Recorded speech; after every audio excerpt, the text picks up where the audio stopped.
తన ఇంట్లో అట్లాంటివి జరుగుతుంటే అతన్ని తెచ్చి పక్కన పెట్టుకుంటాడా?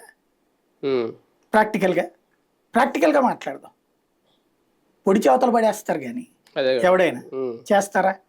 అంటే అసలు ఏ కోణంలో నుంచి కరెక్ట్ అనేది, జెన్యూన్ అనేది. ఓ పక్కన ఇంట్లో అక్రమ సంబంధం అని వీళ్ళే చెప్తారు, అదే సందర్భంలో బాబాయిని చంపించాడని వీళ్ళే చెప్తారు, అవినాష్ రెడ్డి చంపాడని వీళ్ళే చెప్తారు, సీట్ ఇచ్చేటటువంటి పొజిషన్లో జగన్మోహన్ రెడ్డి.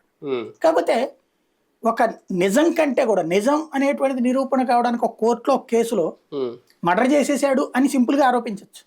దానికి ఈ ఫిలాసఫీ అంతా ఓకే చేయించడం అనేది చాలా కష్టం, లాయర్కి దశాబ్దాలు పడుతుంది.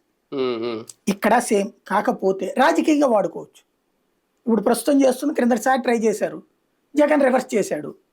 ఏది ఆదినారాయణ రెడ్డిని. ఇది వాస్తవంగా జగన్ చేసిన ఏకైక తప్పు ఏంటంటే తన అధికారంలోకి వచ్చాక సిఐడి ఇచ్చిన రిపోర్ట్, సిట్ ఇచ్చిన రిపోర్ట్ చూశాడు.